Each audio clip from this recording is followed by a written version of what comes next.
প্রিয় শিক্ষার্থীরা, আজকে আমরা শিখব চতুর্থ শ্রেণীর কথায় লেখা এবং স্থানীয় মান নির্ণয় কিভাবে করতে হয়। খুব সহজে এই বিষয়টা আলোচনা করব।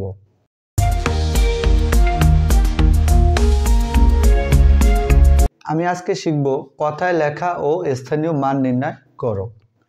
কথায় লিখতে হলে কথায় লেখাকে খুব সহজ করে দেয় কমা ব্যবহার করলে। তাহলে প্রথমে আমরা কমা ব্যবহার করব। এক নম্বরে যে অঙ্কটি আছে সেটা হলো 8, 9, 4, 3, 1, 2। এখন এই অঙ্কটাকে, এই সংখ্যাটিকে কথায় লিখতে হলে আমাকে প্রথমে কমা ব্যবহার করতে হবে। কমা ব্যবহার নিয়ম হলো কি, ডান দিক থেকে 1, 2, 3 3 ঘর আগে কমা দিতে হবে, তারপর 2 ঘর পর পর কমা দিতে হবে, 1 ঘর 2 ঘর। এখন কমা ব্যবহার ফলে এই সংখ্যাটা কথা লেখা খুব সহজ হয়ে গেল। তার মানে এই কমার বাম পাশে যে দুটো অঙ্ক আছে এই দুটোকে একত্রে উচ্চারণ করতে হবে এবং এই কমার বাম পাশে যেটা আছে এটাকে একত্রে উচ্চারণ করতে হবে। তাহলে একটু খেয়াল করি, আমরা গুনি এবার। একক, দশক, শতক, হাজার, অযুত। এই কমা থেকে এই কমা পর্যন্ত যে দুইটা অঙ্ক আছে এই দুই অঙ্কে হাজার হয়েছে। এখানে দুইটা অঙ্ককে একসাথে নিতে হবে। একক, দশক, শতক, হাজার, অযুত, লক্ষ। তার লক্ষ পড়লো কতর কাছে? 8-এর কাছে। তার মানে 8 লক্ষ। 8 লক্ষ। এবার এই লক্ষ থেকে এই কমা এই দুটা দিতে হবে একত্রে। তাহলে লক্ষের পরে তো হাজার হয়, তাহলে এখানে কত হাজার? 94,000। 94,000। এবার একক, দশক, শতক। শতকে কত কি হয়? শ হয়, মানে 300। 300 তো 1 10 দিয়ে 12। তাহলে এখানে লিখবো আমরা 312। এই হচ্ছে আমার কথায় লেখা 8,84,312।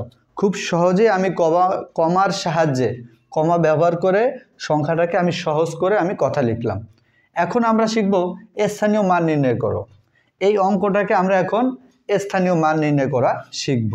তাহলে আমি অঙ্কটা আগে তুলি। 8, 9, 4, 3, 1, 2। স্থানীয় মান নির্ণয়টা তোমাদের মধ্যে অনেকেই বোঝে না, তাহলে আজকে একটু ভালো করে বুঝে নাও। প্রথমে আছে যে অঙ্কটা সেটা হচ্ছে 2। এখানে 2 হচ্ছে একক। 2 হচ্ছে কি? একক। তাহলে একটু আমরা দূরে এই 2টা লিখব। এই অঙ্কটা একটু দূরে লিখবে, কারণ আমরা জানি সংখ্যা বাম দিকে বাড়ে। এরপর আসো এককের পর এই 1 কি? তোমরা গোনো, একক, দশক। এখানে 1 হচ্ছে দশক।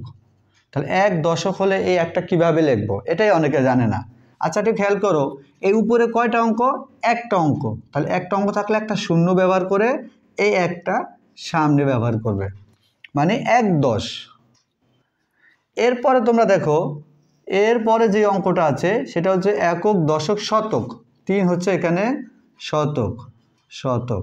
এখন এই শতকটা উপরে কটা শূন্য দেবো আর 3টা কোথায় লিখবো? এখানে কয়টা অঙ্ক? 2টা অঙ্ক। তাহলে 2টা শূন্য আগে দিবে, 1টা 2টা, তার এই 3টা এনে আবার এই সামনে বসিয়ে দিবে। বুঝতে পারছো সবাই? এবার দেখো 4। এখানে 4 হচ্ছে একক, দশক, শতক, হাজার। 4 হলো হাজার। 4000। তাহলে উপরে কটা অঙ্ক? 1টা 2টা 3টা, তাহলে 3টাকে শূন্য দাও, 1 2 3। তাহলে এই 4টা এই সামনে বসে যাবে। এখন দেখো তো সংখ্যা এদিকে এক ঘর 1 10 1 10 করে বাড়ে কিনা? এভাবে দিতে হবে। তোমরা করো কি, অনেকে এদিকে সংখ্যা বাড়িয়ে দাও। এদিকে তো কখনো সংখ্যা বাড়বে না, সংখ্যা বাম দিকে বাড়বে, এটা খেয়াল রাখতে হবে। এরপর দেখো এখানে আছে 9। একক, দশক, শতক, হাজার, অযুত। 9 হচ্ছে এখানে অযুত। 9-এর যেই 9 আছে অযুতের ঘরে, তাহলে অযুতের মান হচ্ছে এই 9-এর মান হচ্ছে অযুত। তাহলে দেখো এবার উপরে কয়টা অঙ্ক? 1টা 2টা 3টা 4টা, তাহলে 4টা শূন্য ব্যবহার করবে, 1 2 3 4, আর সামনে 9 হবে। এরপর যে আছে 8, এই 8-এর মান হচ্ছে কি? একক, দশক, শতক, হাজার, অযুত, লক্ষ। 8-এর মান হচ্ছে এখানে লক্ষ। তাহলে এখন এখানে কয়টা অঙ্ক? 1টা 2টা 3টা 4টা 5টা, তার মানে 5টা শূন্য ব্যবহার করবে, 1 2 3 4 5। 5টা শূন্য ব্যবহার করার পরে 8টা এখানে সামনে বসে যাবে। এই হচ্ছে আমাদের স্থানীয় মান নির্ণয় করার খুব সহজ একটা নিয়ম। আশা করি সবাই এই ক্লাসটি বুঝতে পেরেছো। তোমরা যদি ভালো করে খেয়াল করো তাহলে বাকি অঙ্কগুলো তোমরা এভাবেই করতে পারবে। ধন্যবাদ সবাইকে।